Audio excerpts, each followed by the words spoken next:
The Senate will remain in recess to observe moments of appreciation for Senator Coram.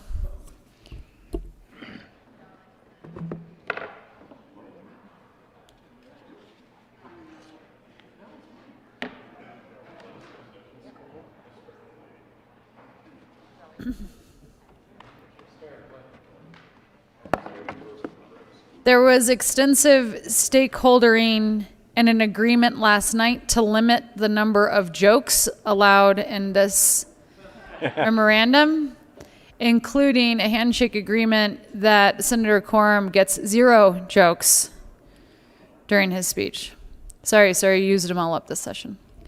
Minority Leader Holbert. Thank you, Madam President. Members, we continue to pay tribute to departing members. I would ask that the reader read the tribute for Senator Don Coram. Please read the tribute for Senator Don Coram. The Senate of the Colorado Legislature, convened in the second regular session of the 73rd General Assembly, hereby extends our sincerest congratulations, commendation, and thanks to Don Coram, Senate District 6. Senator Coram was elected to serve in the 69th, 70th, 71st, 72nd, and 73rd General Assemblies, where he represented his fellow citizens with dedication and honor. During his tenure, Senator Coram served on the Agricultural, Natural Resources, and Energy Committee and the Judiciary, Local Government, and Transportation and Energy Committees. He also chaired the County Courthouse and County Jail Funding and Overcrowding Solutions Committee, while serving on a wide variety of other interim committees, including on the Transportation Legislation Review, the Water Resources Review, the Wildfire Matters Review, and the Colorado Youth Advisory Council Review Committees.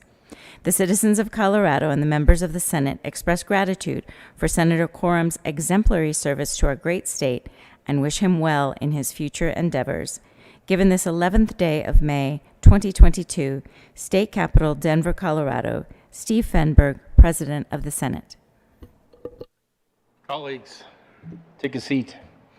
We're going to be here for a while on this one, I think. As I've shared before, elected in 2010, Senator Scott, Senator Coram, and I were in that class together. And Speaker McNulty assigned Don and I to be in adjacent seats in the State House. It was a challenge because, as we all know, Senator Coram has an amazing ability to remember jokes. I think it's probably true that he can't forget one.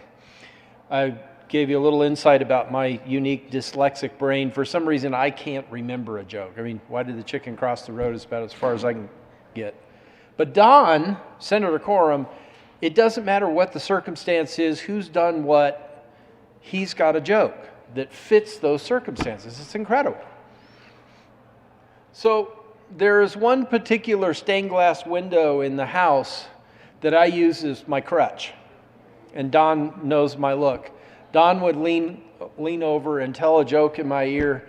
And the only way that I found to not just burst out laughing and interrupt the house is to just focus on that stained glass window. So there were times where colleagues would ask, what are you looking at? And I'm just like, I'm just trying to maintain composure because I got to sit next to Coram.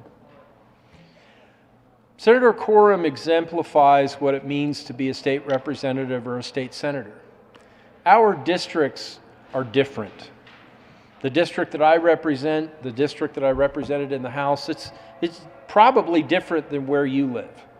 The majority of voters might agree or disagree on a given topic, but the accumulation of all of the topics and then figuring out where the majority is in your district, that's something that each legislator needs to pay close attention to. When Don was in the House, I think his district was maybe a little bit further right than when he came to the Senate. Now he's got a district that's a little bit further right than his old Senate district. But because of this process that we no longer have really any control over redistricting, he can't run again. And I think that's unfortunate. Or not I think, it is unfortunate.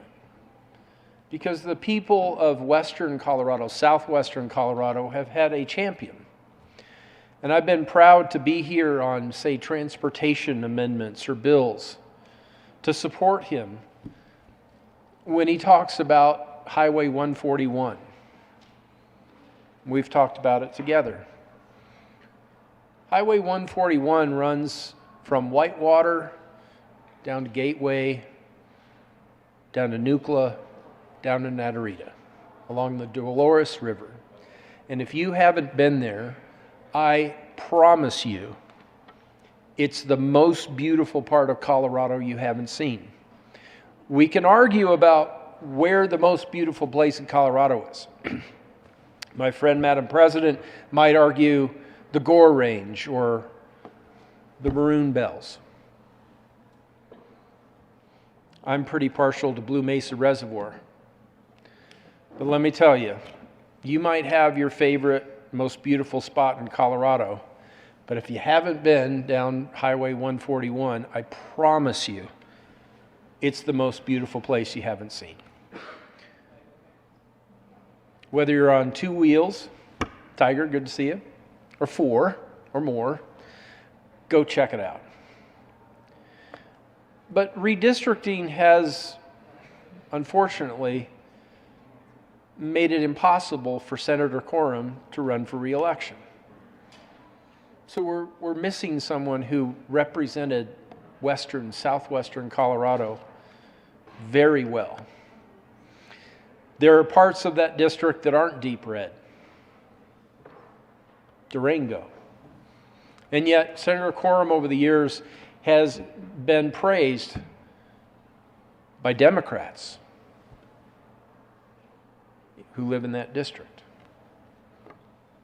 He's been praised by Republicans who live in that district. A couple of years ago, Diane and I took a trip out to Moab, sort of overlanding. And we came back through Nucla and a new paved road that runs out of Nucla up onto the Uncompahgre Plateau, the forest there. Beautiful part of the state if you haven't been there. And then we rolled down through Montrose. And we were driving along the main street there, and I thought, I need coffee. It's been a long drive. I need coffee. And I remembered, wait, Don's son owns a coffee shop. Where is that? And I'm kind of looking along the street, left and right, looking for the coffee shop. And all of a sudden, it's like, wait a minute. That was Don. So I took 3 rights, went around the block, came up, and there were the Corams. His red SUV that we see parked outside.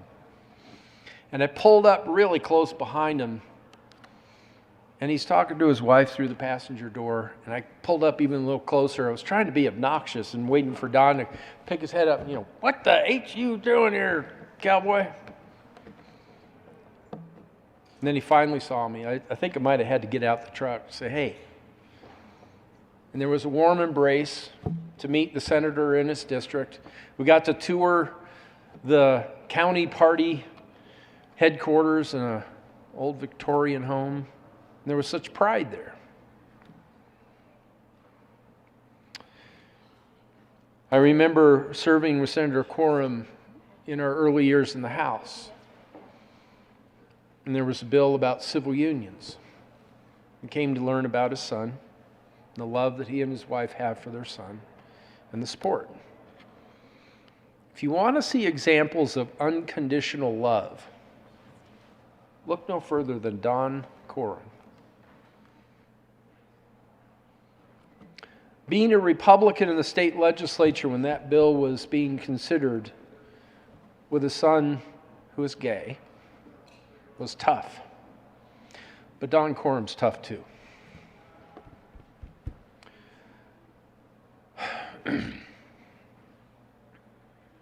I can give you 9 reasons why he's a great representative of his Senate district. That was cool. Don shows up a few years ago and says, yeah, I had a little accident. They're going to have to cut off one of my fingers. We call him number 9 in our caucus. We ought to get him a jersey. But even that, he wasn't bitter.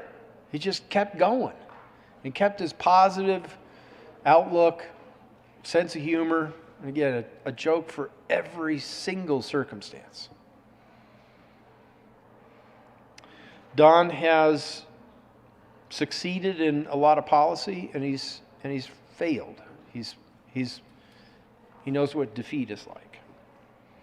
And just recently, one of the best memories I have, most fond memories, is his speech here at the well when he pulled his name off of a bill that I cared about. He and I were standing here together last year advocating for the same position on the same issue. We had to do something about Delta's 8 and 10 THC. But here Don, because he's a principled man, because he represents the constituents, those small hemp growers in his district and around Colorado, he represents them very well. Pulled his name off of a bill, and I went and asked him, I think he's related this already, but would you mind if I put my name on it? Because I really want that policy to move forward. He said, not a problem. Not a problem. Don has met with opposition in this building, and I know I have voted no on many of his bills, and he's given me some grief about that. But he's done me better than I've done him. I don't remember Don Coram ever voting against anything I ran. If he did, it certainly didn't kill it. Senator, I want to turn this over so that our colleagues can make better fun of you and remember great things about you, but it's really been an honor to serve with you these 12 years. I'll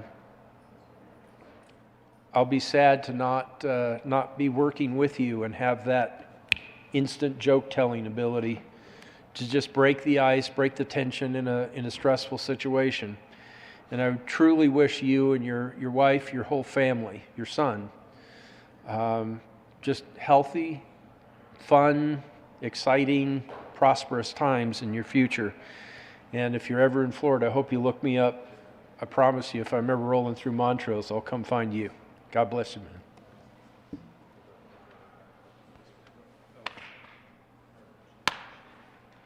Right here.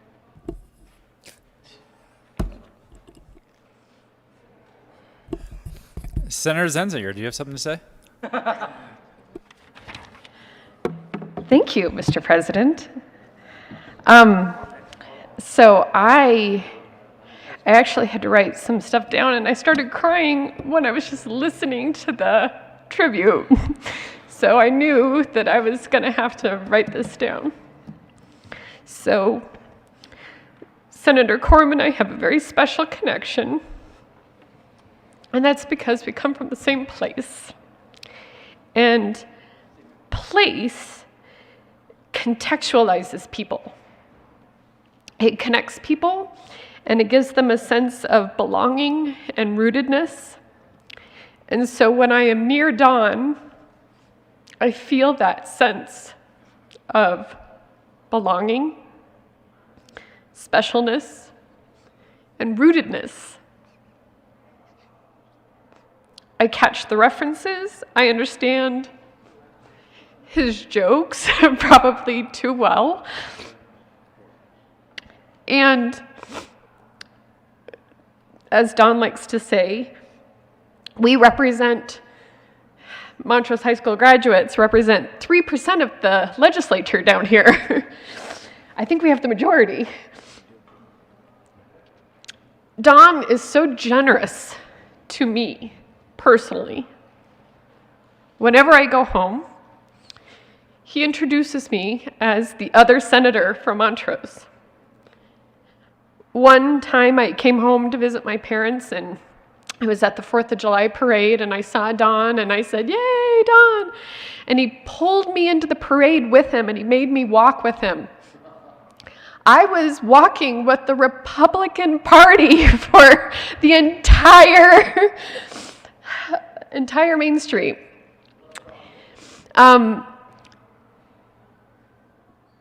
And it was great. We had so much fun. And they welcomed me with open arms because Don welcomed me with open arms. My parents are die-hard Union Democrats, but they vote for Don. And part of that has to do with because they're educators and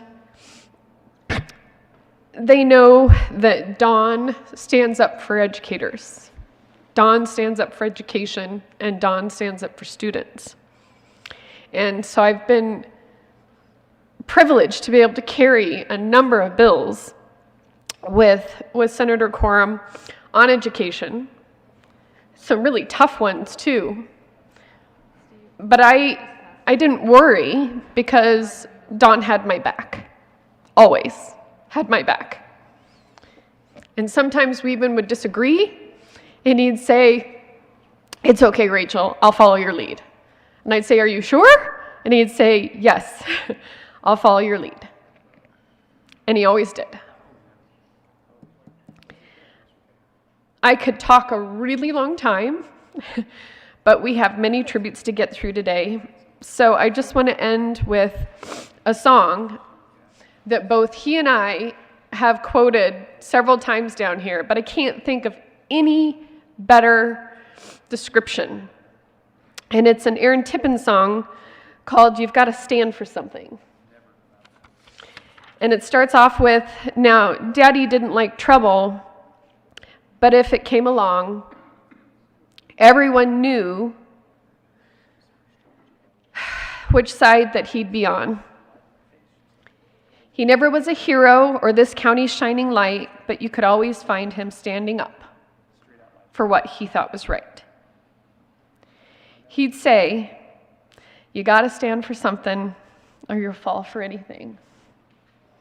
You've got to be your own man, not a puppet on a string. Never compromise what's right and uphold your family name. You've got to stand for something or you'll fall for anything.' Thank you for being my place and my family and my friend."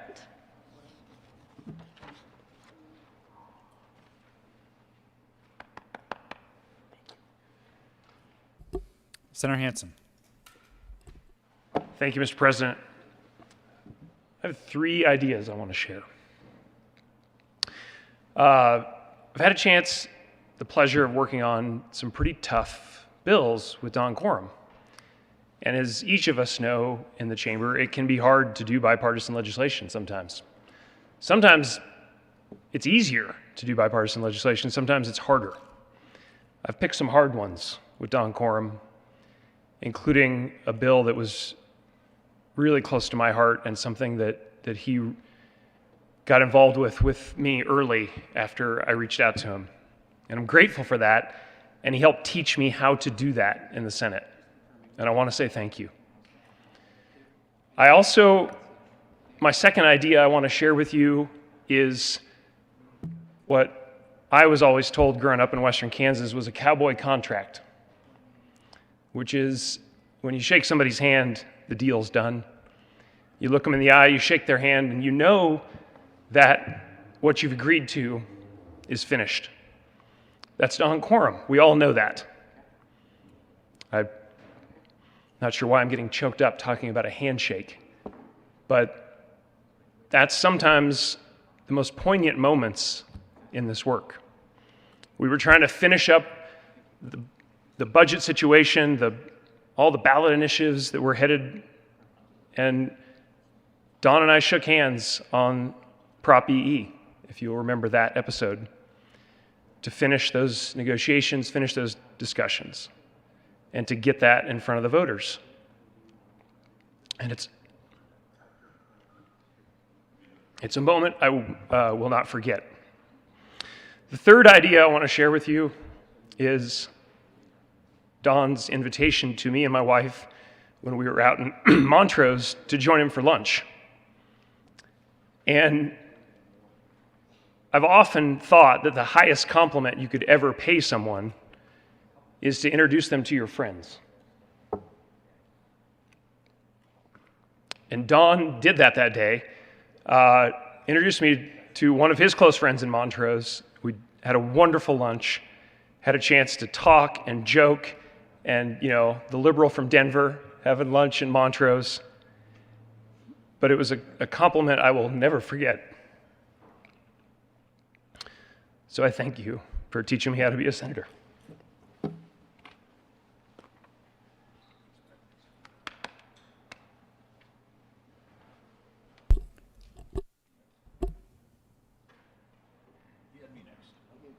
I need the segue. Senator Lundin. Thank you, Mr. President.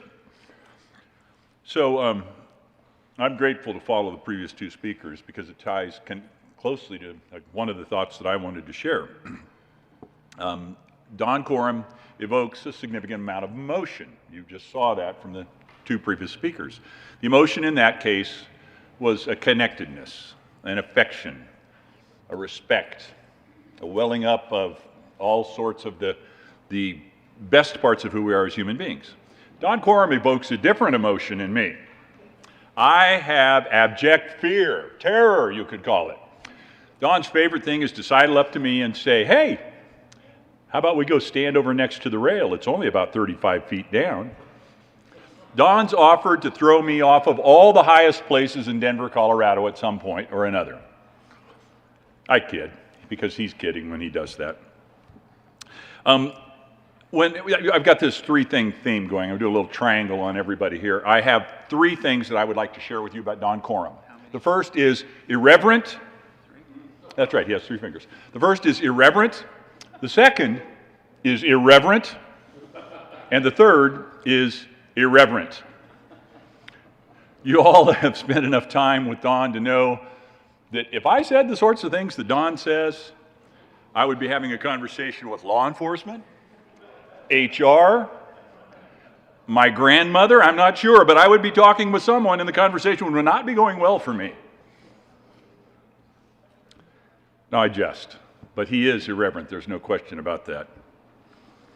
I thought about actually encouraging him, because it is a safe distance to the nearest balcony from which I can get thrown. I thought about actually inviting Senator Coram to come up and share some space with me, because quite frankly, he's a whole lot funnier than I am, and I'm a really good straight man for Don Coram. So I could give him so many opportunities to say so many things, but they'd all be so irreverent that we probably shouldn't bring them into the well. Seriously, the second and third points that I do want to talk about are a little bit more serious. Don's incredibly creative. If you've watched him as a policymaker, as a legislator, the creativity just bubbles forth. It's obvious to see. He's working at things from a different way, a different angle than you might conventionally think would be the way to go after it. And Don and I have had a couple opportunities to sit down and actually just break bread, interact, and hear a little bit more about his life. And he is incredibly creative as an entrepreneur, and he has all sorts of different things going on over the course of his life. Even now, even though he's an old, worn-out cowboy, he's still got a lot of stuff going on. The third point that I really think about when I think about Don, and it goes back to where we kind of started this conversation, is he's connected. He just connects in a visceral way, and you experience that from the two previous speakers on an emotional level. But he's also incredibly connected to his community. The most powerful things and speeches I've heard in the well tend to be when we're really bringing home to this well, to this chamber, to this building, the people whom we represent. And that's something that Don Coram does incredibly well. He is so connected to the people and the situations and the circumstances in his district, and he has delivered that so many, many times. He's also connected to, and I don't quite understand what the woman sees in him, he's also incredibly connected to Diana, and she's gone through a couple health tumbles here in the recent year, and his love and connection and concern for her has been obvious in some of the conversations we've had and some of the actions he's taken and some of the times he's been gone from here, quite frankly, when he needed to be gone from here on behalf of his lovely wife, Diana. I think of her as Saint Diana, quite frankly. Don can be a little bit irascible, on the edge of containable, manageable, and so I got assigned this job, I actually campaigned for it, like for about 35 seconds, of whip a little while back. And we had a circumstance where, no, Don, no, Don, no, Don. And so he and I had a conversation afterwards. And this is part of the connection. He said, okay, yeah, fair enough. I'm always going to be who I am. And I said, bless you, thank you, yes. But, you know, we need to have some degree of organization. He said, you know what, I will do. And for most people, you think in politics, of course, that's an easy give. Not for Don Coram. The man is his own man. He said, here's what I'll do, Lundeen. I will always be with you on the procedural things. And he always has been. Dead solid to his word on that. Even when he disagreed with what we might be trying to do beyond that. But, back to the cowboy contract, he said to me, he volunteered it to me. I didn't extract it from him. I'll always be with you on that. So, I guess I'm going to throw one more little triangle of ideas at you. Honestly, sincerely, truly, when I think of Don Coram, the first thing I do is I roll my eyes. The second thing I do is I groan. And the third thing I do is I shake my head. That is the visceral, connected set of relationships that I have with a man I call my friend. And no, Don, I don't want to go to the rail and take a quick, close look at the floor below. Don Coram, I appreciate you as a man, as a senator, and as a cowboy.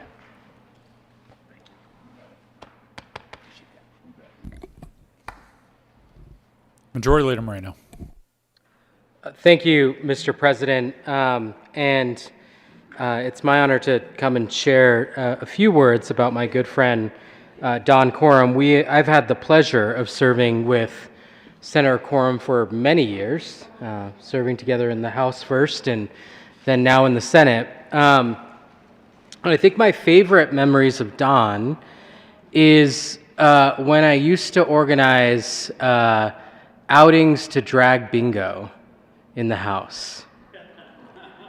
And we've already heard a little bit about Senator Coram's incomparable sense of humor. But Senator Coram managed to achieve something that I've rarely seen from anyone else, and that is being able to outwit a drag queen. Those drag queens didn't know what was coming when they tried to, have some fun with Senator Coram, and he shot it right back at them in a better way than they could have even ever imagined. When Hamburger Mary's moved from its current location to a different location, we went to drag bingo one night, and he and Diana took over. It became the Coram show because this one particular drag queen was really struggling, and he's like, we got this. We'll help you out. So the Corams take the stage, make the jokes, and the whole place is erupting in laughter. Don and Diana are two of the most down-to-earth, amazing people that I have ever met, and it's apparent the love that they have for each other. Senator Coram often refers to me affectionately as his son. One could be so lucky to have parents like you and Diana. I'll miss you, my friend.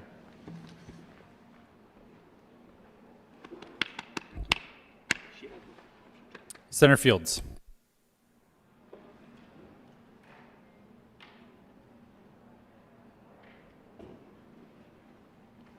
Thank you, Mr. President. It is a great pleasure and honor to share with you my experience with the senator. And the senator has this very human nature about him. He's funny, he has this quick wit, he's just a joy to be around, really. And he's very approachable. And he's very folksy about who he is.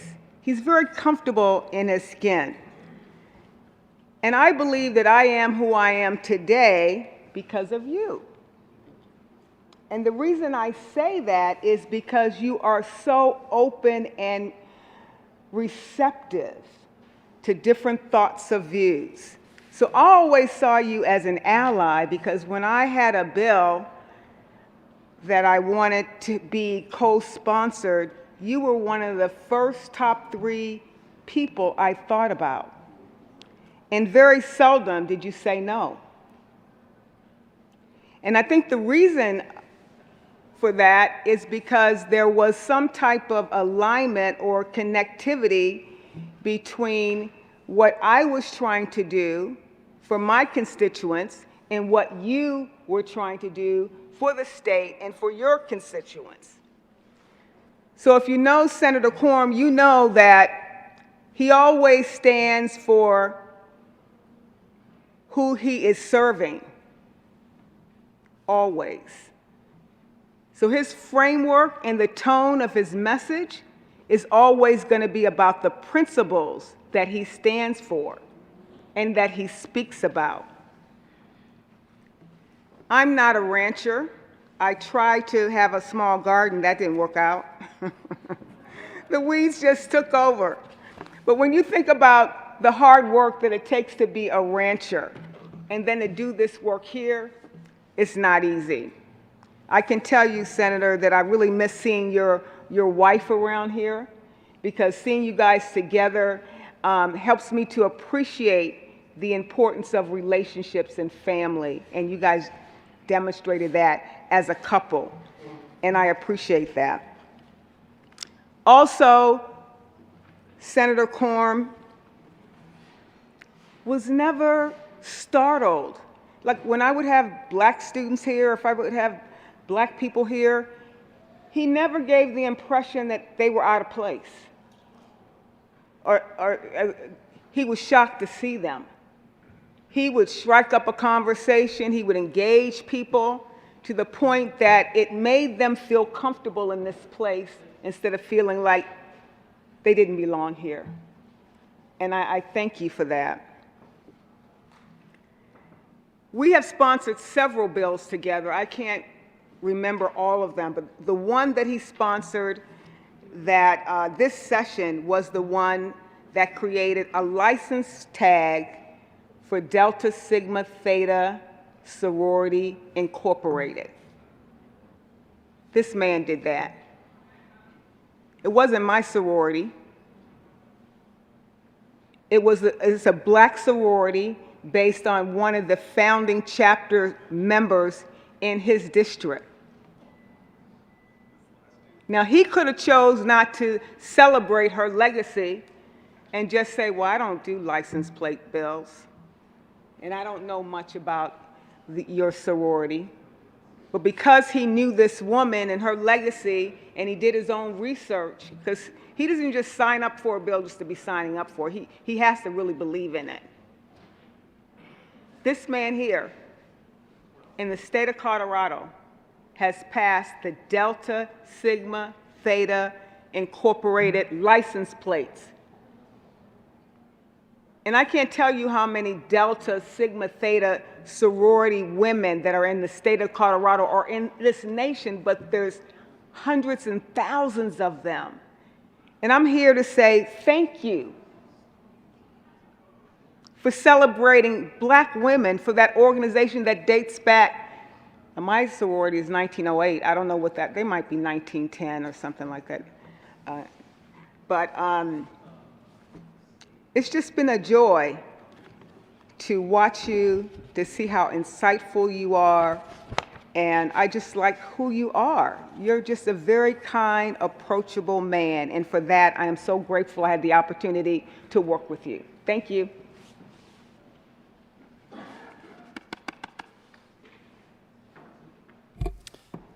Senator Rankin.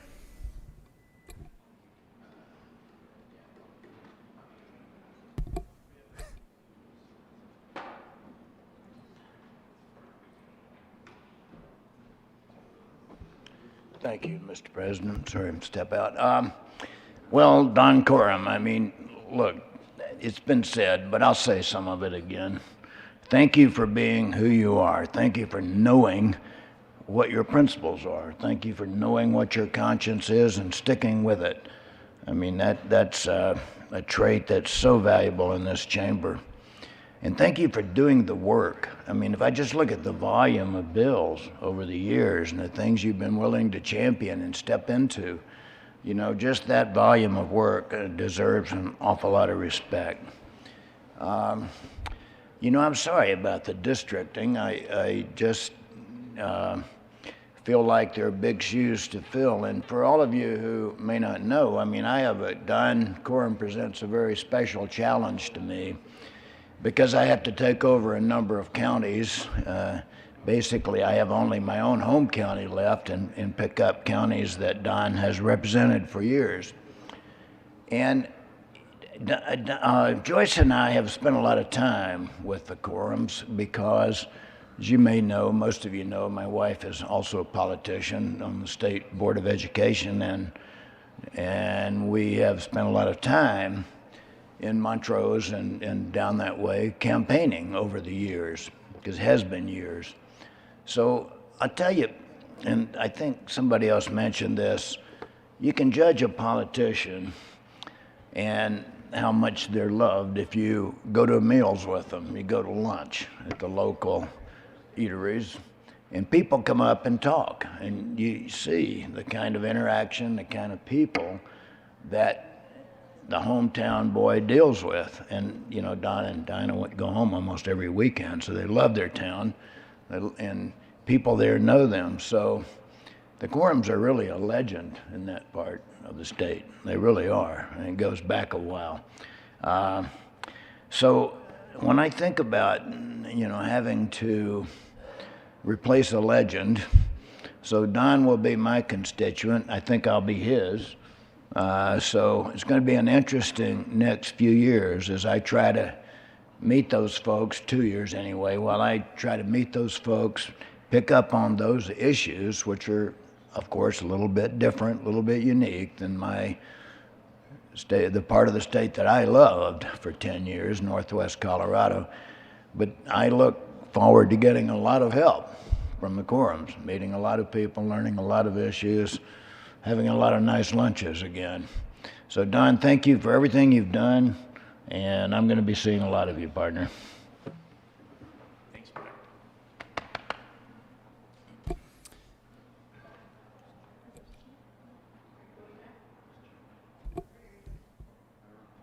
Senator Scott.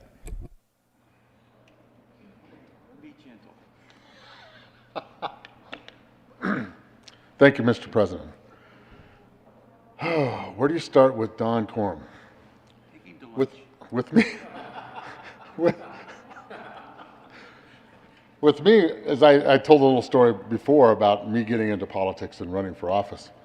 And I've got a funny one for you, because when I was first getting going and first meeting some people and talking with people, somebody had, I still can't remember who it was, said, well, you need to talk to Coram.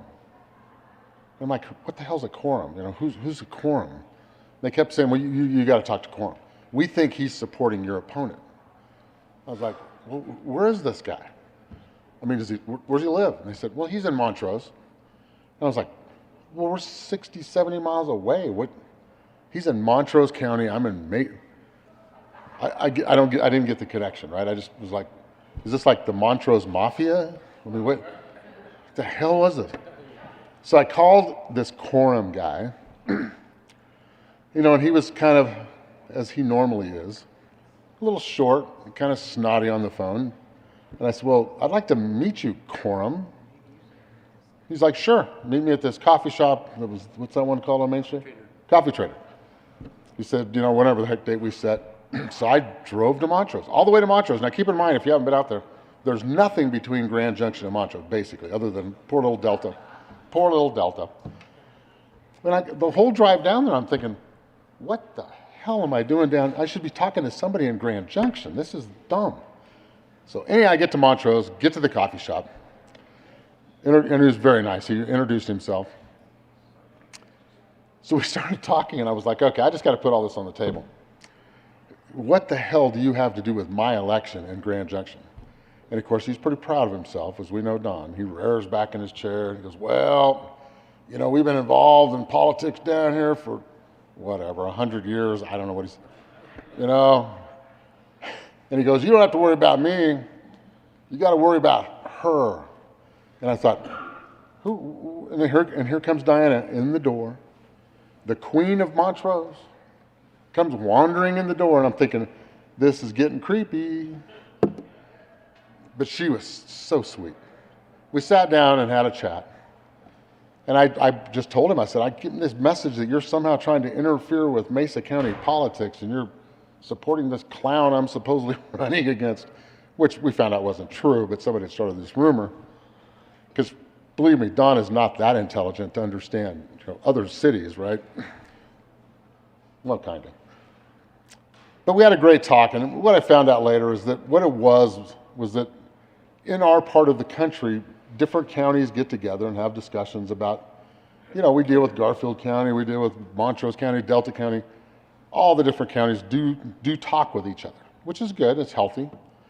But somehow, some way, somebody had started this rumor that this clown I was running against that was a good friend of Don Coram.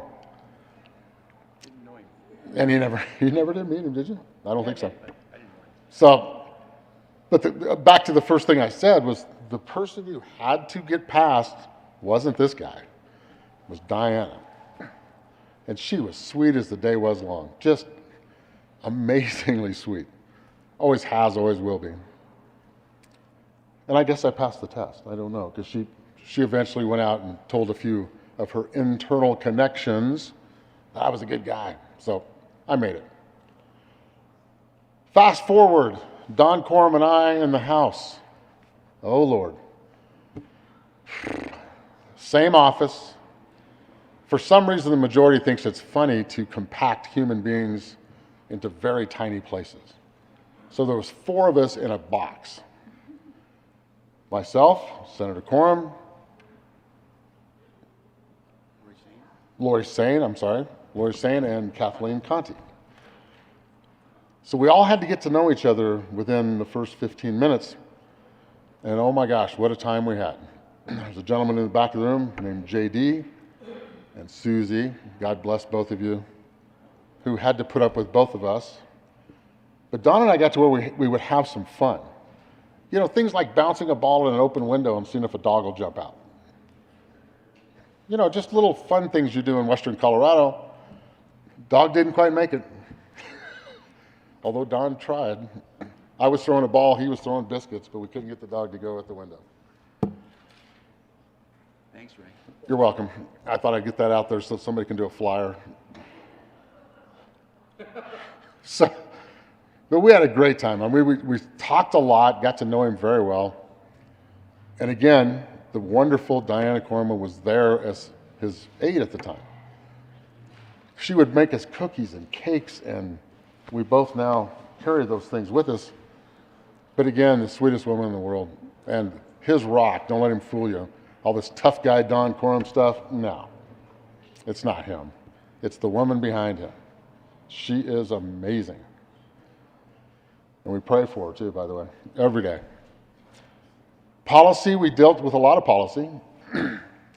We come up with some kind of interesting ideas. We ran a lot of ag bills together because that's what we did over there. But he was always a gentleman. To the previous speakers, everybody's saying the same thing about Don. He's just such a gentleman. We'd come in the morning and make coffee and shoot the breeze, and we always had fun stories to tell each other. But everybody we ran into on our way to the chamber or away from the chamber was his friend. Everybody. Both sides of the aisle. It didn't matter. Don is a friend of everybody in this building. We've been blessed to have him. I'm blessed to have him as a friend. Now we're going to be 60 miles apart. We can still have coffee. We're going to have some fun. A wonderful human being. Wonderful.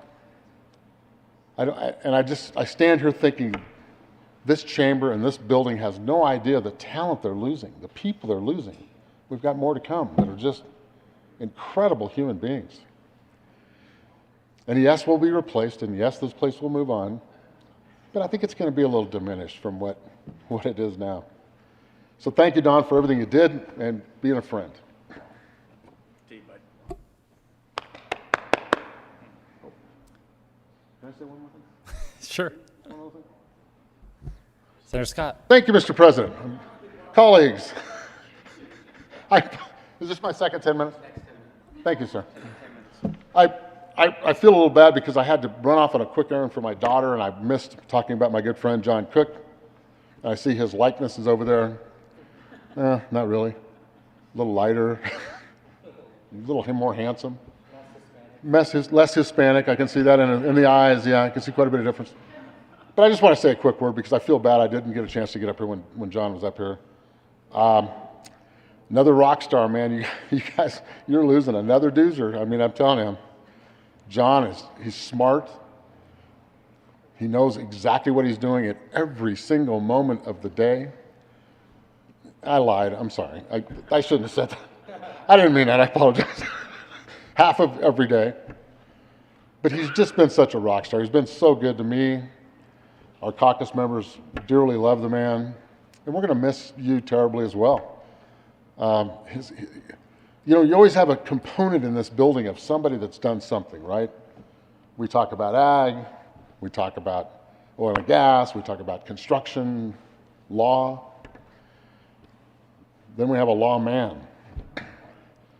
Sounds like we should be playing a song right now. Giddy up, go, or something.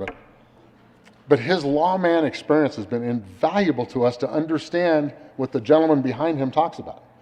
He had to apply it, and he had to think about it, and it's amazing how we've been able to do this. And we have another attorney over here, and this guy would help us unscramble what a law enforcement officer has to do in a very split second to make those decisions based on what the lawyers said was going to happen. And he's made that brilliantly clear to all of us. It's been fantastic working with you. Again, we're all going to miss each other. I got to come play golf with you down in the Carolinas. So anyhow, thank you very much, John. Again, I'm sorry I had to blow out of here for a few minutes, but all right. Thank you, Mr. President. Senator Gardner.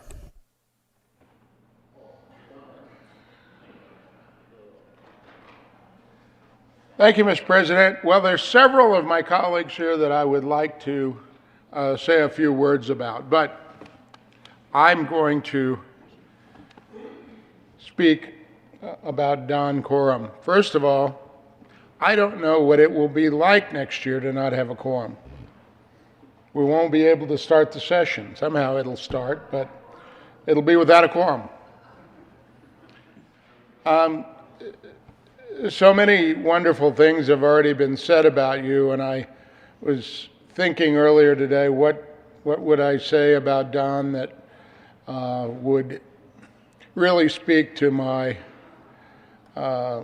love and regard for him and respect. And I remembered that in a time past when it was Camelot and we were in the majority in this chamber, I chaired Senate Judiciary, and that means you get 3 votes, Senator Lee, and others only have 2. And I was chair, and the sheriff was the vice chair, and we needed a 3rd member. And I looked around here and I said,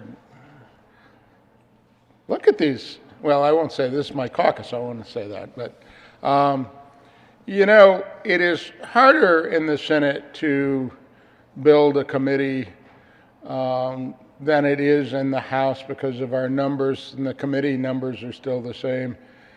And I didn't have another lawman, I didn't have another lawyer, and I thought, who is thoughtful, can grasp the issues, will, on the one hand, follow our lead, and on the other, think independently and not always do that blindly or without serious thought about what the policies are. And I said to the majority leader, I want Don Coram, because I know he's thoughtful, I know he's smart, I know he'll think about the issues, and I know he'll listen to me, but he won't do it just because I said so, because sometimes the sheriff and I went in opposite directions. So, But I didn't like you. well, any better than me, but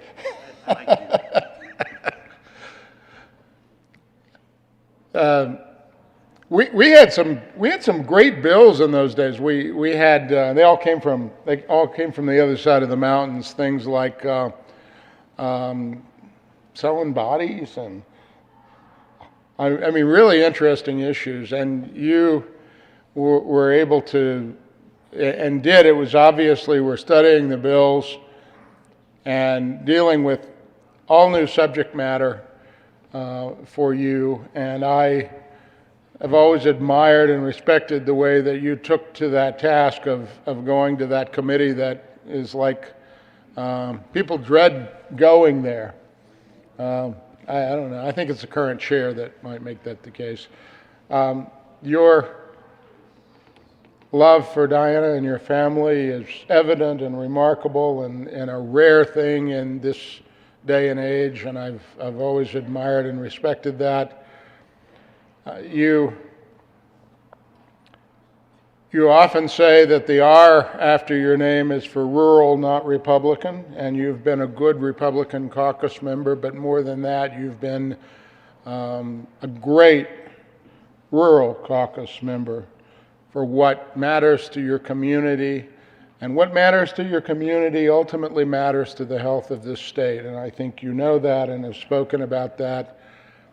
And have always, I don't know of a single time, we talk about disagreeing without being disagreeable, but I don't know of a single time we've disagreed that it's ever been disagreeable. It has always been respectful, and we've always understood each other's viewpoint. And, you know, sometimes El Paso County isn't Montrose.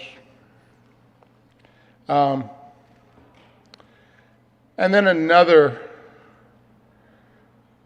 really tough and hard thing to talk about, a decision we participated in. When I was House Judiciary Chair, we had the unfortunate situation of a district attorney over in Senator Coram's judicial district who had committed some egregious offenses, crimes that ultimately he pleaded guilty to, and it was basis for impeachment. Not because he was too hard a DA or too soft a DA or any of that, but his office conduct was impeachable. And the harder part about it, and it brings home how close the relationships and knowledge of the community are, is that Senator Coram personally knew this individual. I nominated him. And he tells me he nominated him. You know, one of the things that happens when you have many, many close friends is sometimes they disappoint you.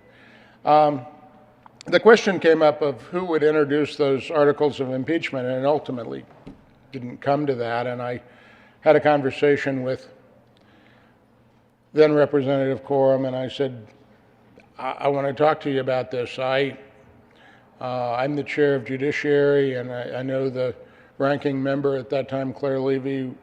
We will do that. And Don said, no,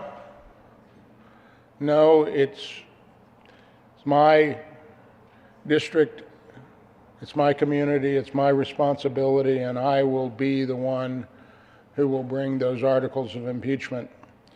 I don't think he said this out loud, but he would not shy from what had to be done for the good of his community. And as it turned out, the resolve that both he and I and others showed with respect to that situation, I received a phone call the day before we convened from the DA's counsel saying that he would be resigning effective the next day. But that was a tough and hard and difficult thing, and that's when you find out what people are made of. And I found out that Don Coram is made of integrity and respect, and even care for that individual who had done terrible things, but at the same time caring for him because he was part of that community. And that's what I will always remember about you, Don, that you're kind, respectful, caring, and always will do what you believe to be the best without compromise about what you believe to be the best. And that's a different thing than compromising your values. That's not compromising your values, but finding compromise that will move the state forward and move the community forward. I'm going to miss you.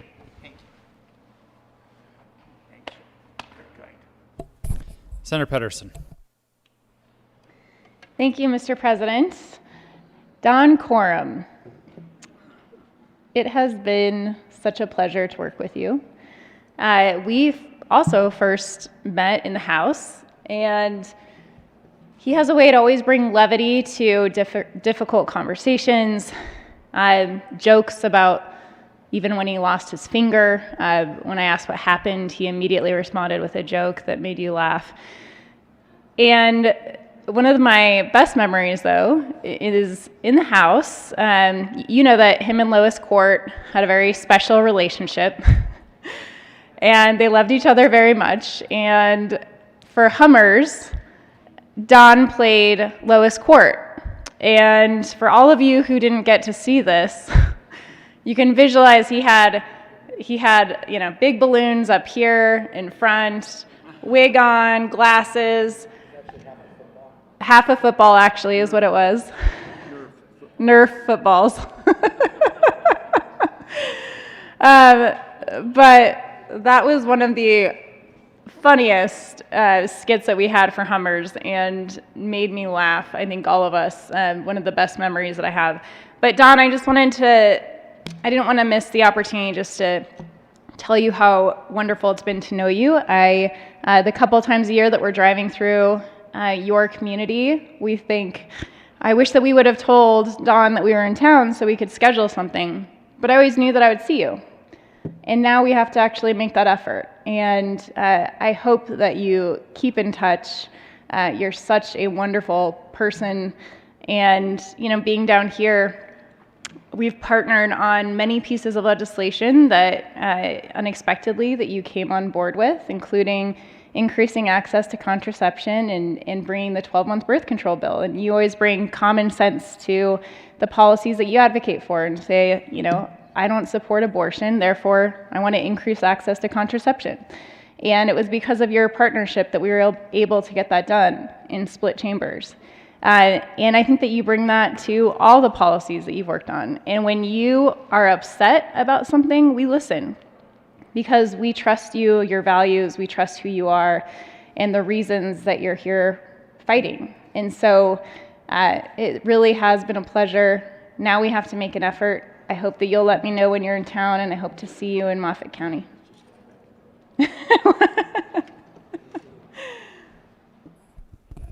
Senator Sonnenberg. Thank you, Mr. President. I'm sorry I wasn't able to hear all the other jabs. Are we running short on time? Yes, we're running short on time. Honestly, I'll say that Senator Coram has been my hero down here. There has never been an issue he shied away from, never been an issue he has not stayed true to, and he represents his district as well or better than anybody I have ever seen in my 16 years down here. And then there's some other things about him that, well, quite frankly, let's just be honest, start right off with, he's one of the few senators or elected officials that's been sleeping with his aides since he's been down here. There's more. Well, and then I say, and of course, Diana, for those of you that don't know, as I threw him under the bus, Diana would tell you the key word is sleeping.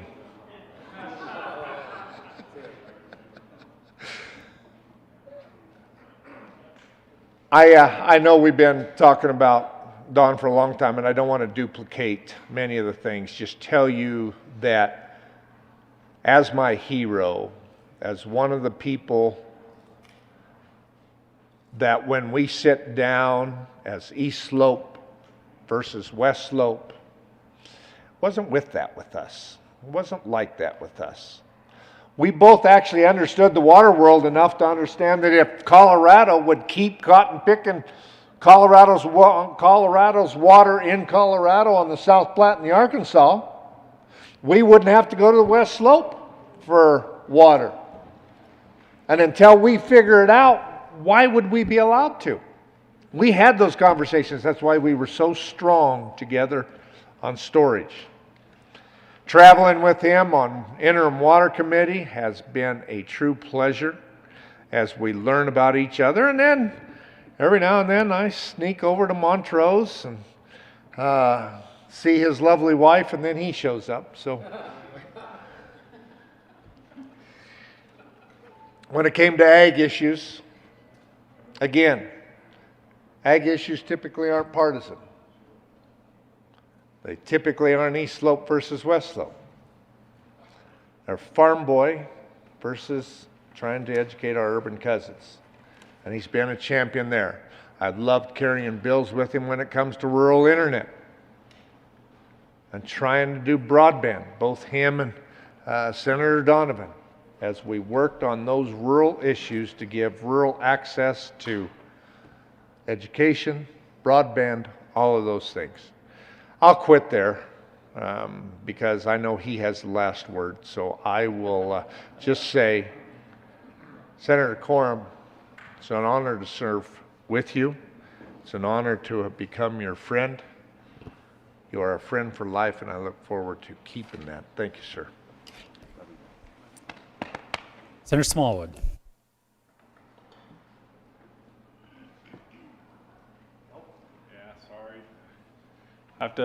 Thank you, Mr. President. Would you like to go into your last 10 minutes? There's all this paraphernalia up here that I got to deal with. You know, I made a promise to Senator Coram to keep something private just between us. Get probably a little choked up here. So it wasn't very long ago when my family and I were in Lake Powell, and mostly due to stupidity probably, I had a tragic blender accident. I nearly severed my finger, my left hand, and I developed what is called necrotizing fasciitis, basically flesh-eating bacteria that was threatening my hand. And the doctor said, look, we're in the middle of nowhere in Utah here. Do you know anyone who might donate a finger to you? I'm giving you the finger more than once. And I thought, who do I know who's within driving distance of Lake Powell who might be willing to once again give me the finger? And so I called Ray Scott. And he said no. And then I called Colin Larson and Matt Soper and Chris Holbert and John Cook and Rachel Zenzinger and my parents, and they all said no. So when I ran out of people completely on that list, on the very bottom was Senator Don Coram. And I called Don, and together we crafted this story about how he really lost his finger and how it just got thrown away. But Don, a part of you will always be a part of me.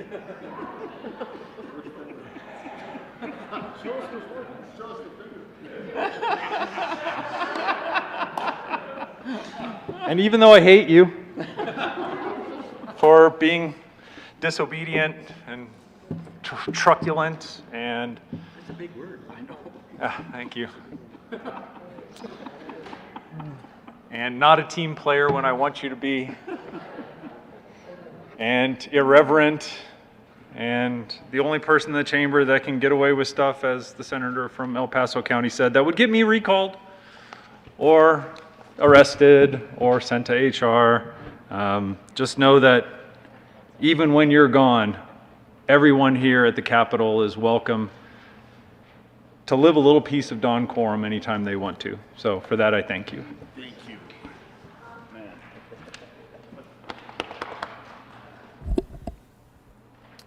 Senator Cook. Thank you, Mr. President. I don't know if I want to follow that or not, but that made it really tough. Well, sweetheart. Yeah. if those that don't know, he's my sweetheart, and and I'm his precious, because we went to Israel together, and I'll get to that in a little bit. But sweetheart, I'm going to miss you. It's been a hell of a ride, and we heard, Senator Lundin say there are 3 things about him: irreverent, irreverent, irreverent, and that's so true. And I would say irreverent, as we all know. As we've all said, if any of us would say what he says, we'd be out of here in a heartbeat. But I think it's in the delivery, and I think it's because we all know him. We know him so well. He's like, they say he's like an older brother to us, or like a crazy uncle. Crazy uncle to us, and but what he says is so darn funny that you can't help but laugh and not get upset, and we know it's good-natured and from the heart. So definitely irreverent and passionate. I think we've heard that how passionate he is when he comes down to the well here and he doesn't like something. He lets us know it, and he'll scream and yell into the microphone, but you know where he stands, and he's passionate about his bills, and he's passionate about his district and water and the Western Slope, and we're so thankful to him that he's allowing us to take all that water from over the Western Slope and bring it over to the Eastern Slope where we really need it, and so thank you for that. I think they have a sign of somebody that's really intelligent or smart is that they have a great sense of humor or quick-witted, and that's Don. He's very quick-witted.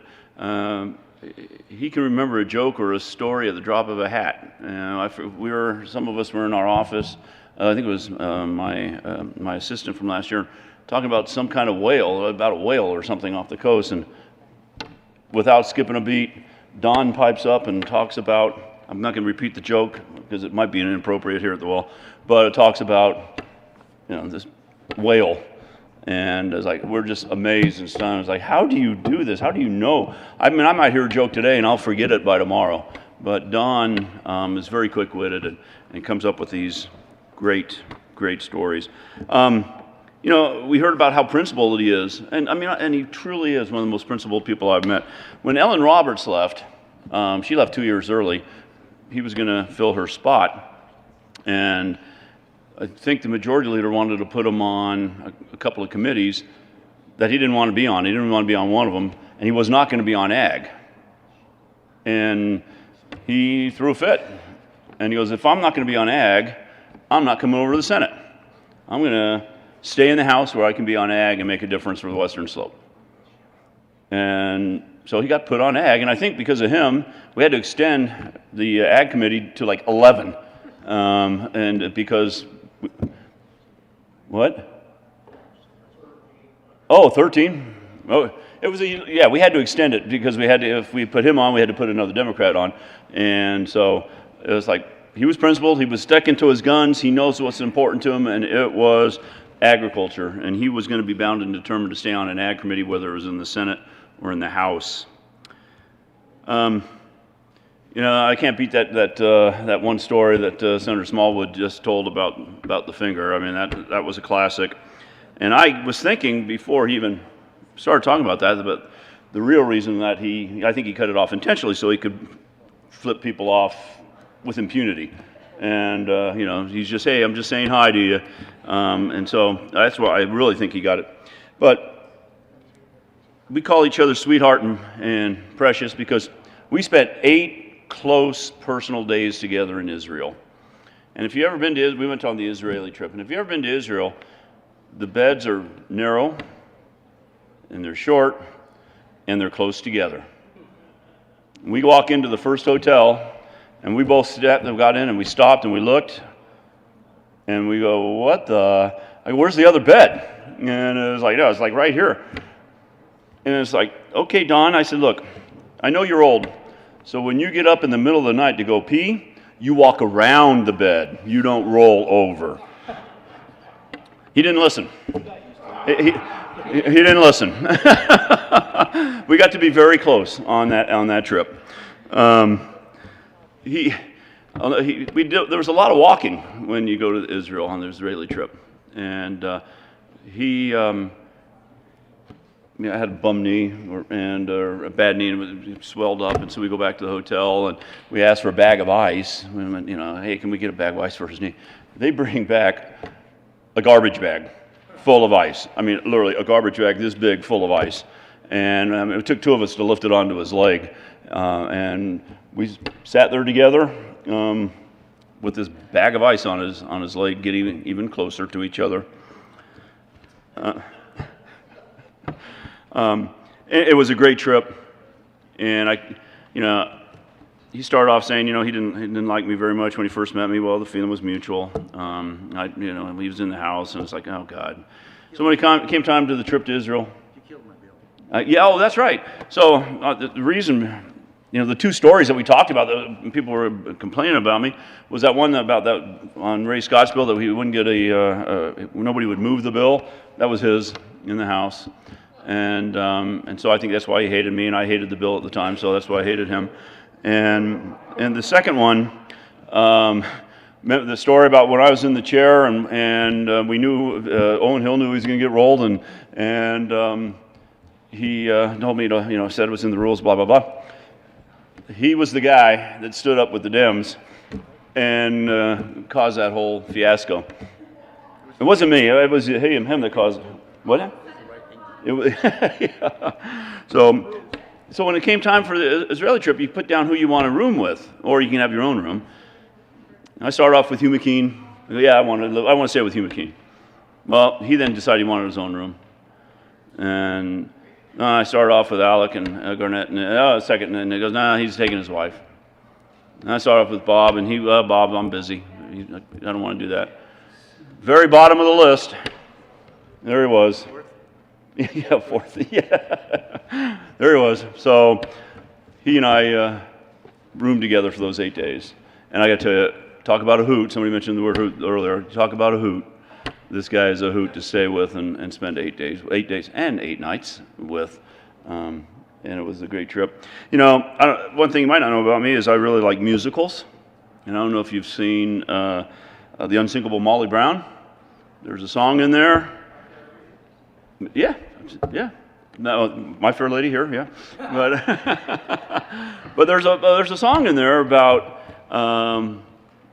Molly Brown's husband with his friends, and it says, "He's my friend, and he'll be my friend to the bitter end." And the bitter end, even though the bitter end is a million years away, and that's how I feel about Don. He'll be my bitter friend, bittersweet. He'll be my friend to the bitter end of this earth, and until the day I die. And Don, love you, man, and sweetheart, it's been a great run. Thank you, Precious.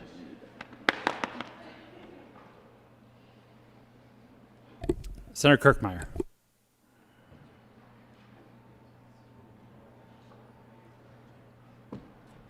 Thank you, Mr. President. Before I begin, I would just like to know who selects seat assignments on the floor.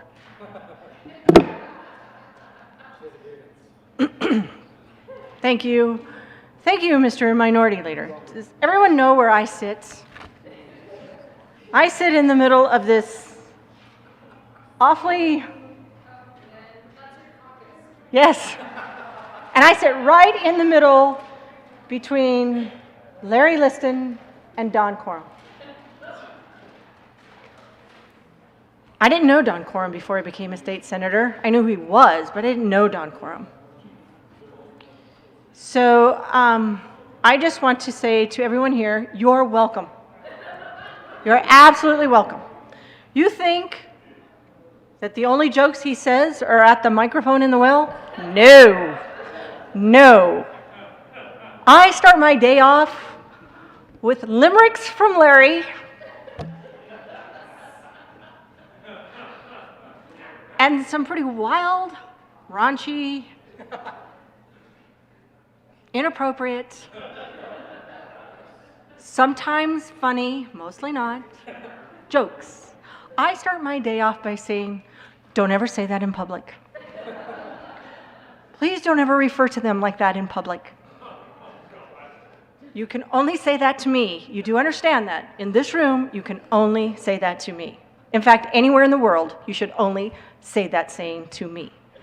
Do not go say that out loud. You'll get us sued. You'll make us look bad. Please, please do not go say that to them. Ever. Don't do it. That's pretty much how I start off my day. In fact, one day, Don came in and he called me a name. It was an acronym. I'm not going to say what the name was, but I will tell you what the acronym stands for. Babe in total control of herself.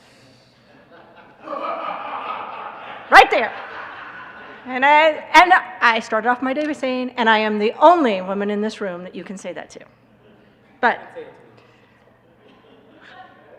well, there you go. You should not have done that. You know, and I know we all think that Don Coram is just so quick with a joke and a quip and a little story and a little saying about folks. And I'm telling you, while you're all up here talking or trying to get your bills passed, he's got little things to say. He said one time, and I repeat, well, and it was someone up at the microphone trying to explain why they didn't like the bill, but they were maybe going to vote for it, and they were just going on and on and on. And he looks at me and goes, you know, even a dead fish goes with the flow. I'm like, what the hell does that mean? But I'm like, okay, great. And when we were, see, I made little notes when he would say these, you know, important little things to me so I could remember. So if he went to repeat them to me, because, you know, Don is old. Like, you bring the median age in our group way up. But during budget sessions, budget times, when we're talking about the long bill, he told me, this was last year, he leans over and he goes, when can a Democrat, I think maybe the senator from Denver was up here, or it might have been the senator from Commerce City presenting the budget. He said, when can a Democrat make you a millionaire? And I'm looking at him thinking, never? You know, I'm like, I don't know when. And he goes, when you're a billionaire. I'm not, oh, thank you. Thank you, Don. Thank you for that little quip. And I think one of his favorite jokes, or one of the things he says, that he has repeated this one several times to me over the course of the last year and a half. That's how long I've known Don Coram. He says, when somebody, yes, it feels longer, it feels a lot longer, but he would say things like, he goes, you know, do you know when a woman is about to say something smart? And I would look at him and said, you know, you should be careful because I'm a black belt in karate. And he just looks at me and goes, but do you know when? Do you know when? Come on. Do you know when? You know when a woman is about ready to say something smart.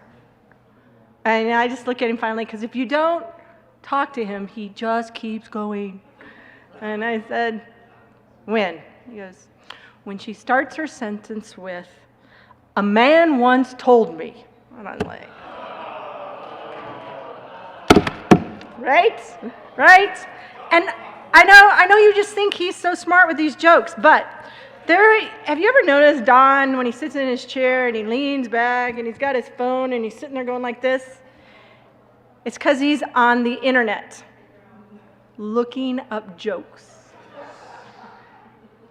And here are his 3 websites that he likes to go through pretty much. I'm not going to tell you, there's actually 5. I'm only going to give you 3. The first one is Jokes so bad, they're actually funny.com. That's right there. The next webpage that he goes to is 17,000 Stupid Sayings. That's you. Yes, yes. Don, I can do that too. And the last webpage that I'm going to repeat or mention, because I'm not going to repeat them, I'm not going to say them all, but the last one I'm going to mention is he goes to this website that's called Jokes That Should Never, Ever Be Repeated. And of course, he repeats those jokes, but pretty much only to me. I own the website. You own that website? I am not surprised.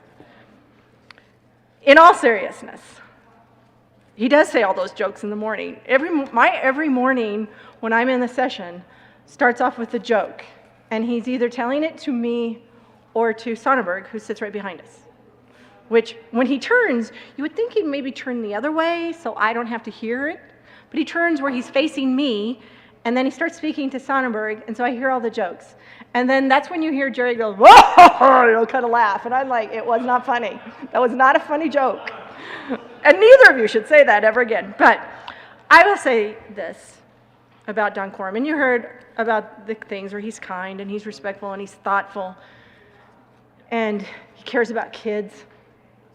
He fights with everything in his fiber for things that he is extremely passionate about, which include rural Colorado and kids.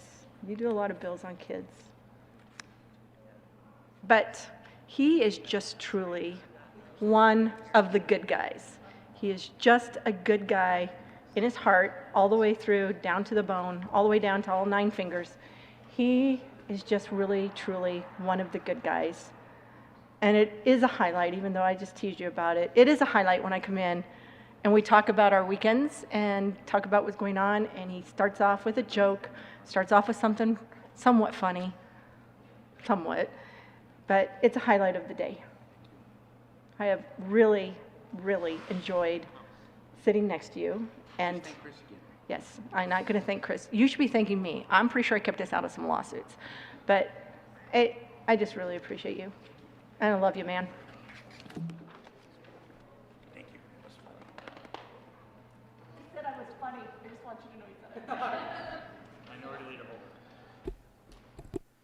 Thank you, Mr. President. For the good senator from Broomfield, or Brighton, I've done that before. Good senator from Brighton. I only assigned you that seat because I knew how much fun it was to sit next to Don. Yeah. There is a chance, we don't know, the voters will decide, but there's a chance that 3 of our colleagues, or 2, or 1, or maybe none, but there's a chance that 3 of them might be in Congress together. We'll see. I'm disappointed that Senator Coram won't have a chance to run for re-election in the state Senate. As I said before, he represents his district very, very well. The district's changed. Senator Simpson now gets a bit different district. But Senator, my family moved to Glenwood Springs when I was 6 months old, and my heart is in western Colorado. I truly hope that more people will go visit your part of the state. Thank you for your service. Thank you for the jokes. And now, colleagues, would you please welcome Senator Don Coram.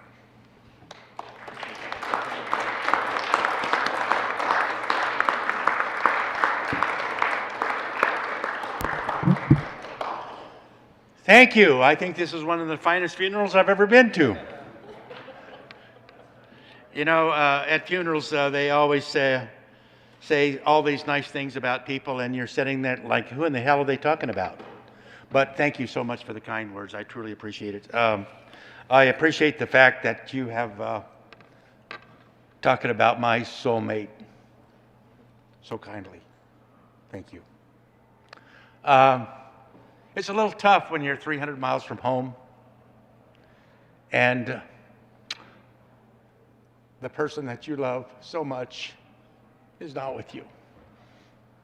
And frankly, She's got some health issues that we're dealing with. We will win, but it's been tough. And she has been a rock. Thank you. Thank you.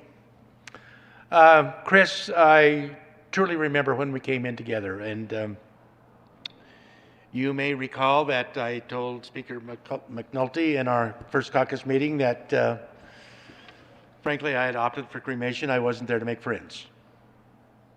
And, but, you know, the amazing thing is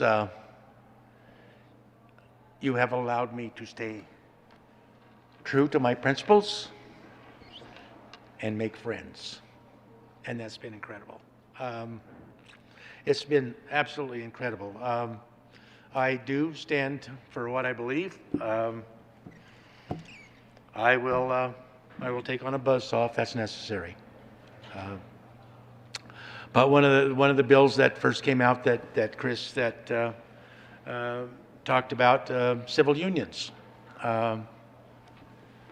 Speaker McNulty came to me and said, I understand your situation, and you know, we're coming back, and if you want to be taken off that committee, I understand.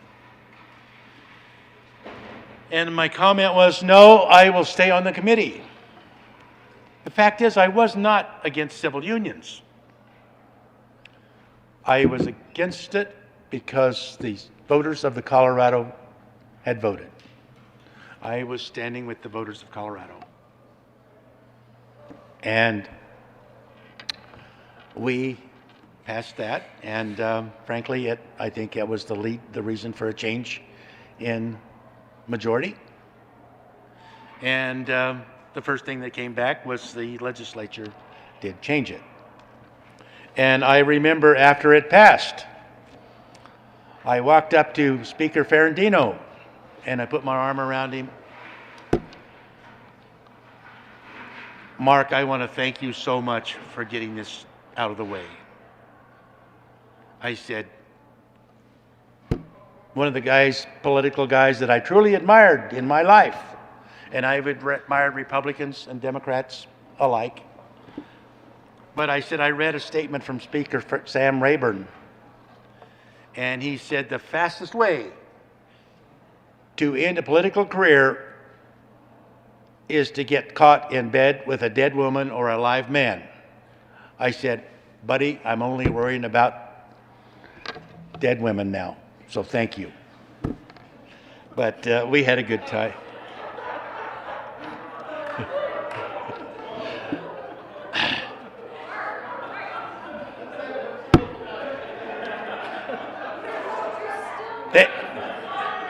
And then there was a trip to Israel.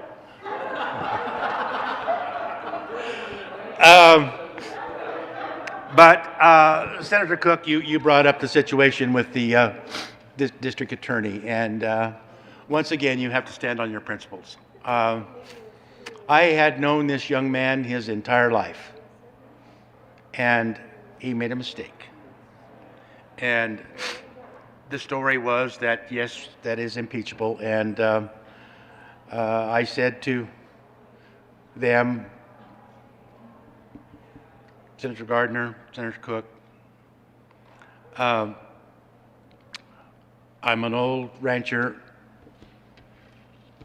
I never ask anybody to put my horse down for me. It's my job, and I will do the job. And that's basically how I have tried to lead my life in this chamber. I'm the same guy that came in 12 years ago, and I'm leaving the same. I will stand on my principles. I will disagree with you. And there's probably not very many of you in this room that we haven't disagreed at one time or another on. But I hope I have never been disagreeable. And I think that's how I will continue to live my life. I believe that if you work hard enough, there are solutions. Compromise is not a bad word. I've been criticized for compromise. My comment back to them is, do you think the founders of our nation sat down with the Declaration of Independence in 45 minutes, had an agreement? It took 56 days of compromise. And so I have tried to operate on being respectful, listening, and offer solutions. And I will continue that in my life no matter what my role is. I am frustrated with politics of our nation. I am sick and tired of extreme left. I am sick and tired of extreme right dictating the messages to America.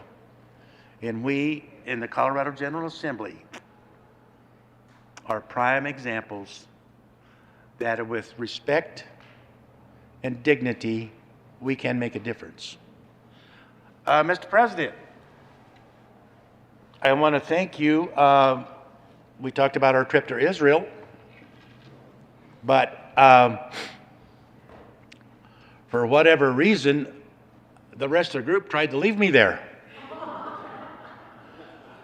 I went to the airport all excited to head home, and I find my flight is the next day.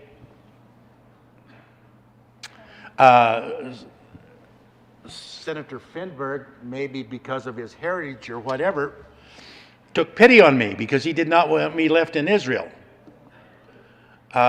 Because I know in his own mind, he knows that I would have settled the conflict in the Middle East if I could have just stayed that extra day. So, thank you. It's truly, it's been a great ride. You know, life brings you what you have, and if you believe in God and country, it all works out. And the first thing we all need to learn here is we are not the ones in charge. With that, I thank you, and I appreciate my time with you, and you have not heard the last of me. Thank you.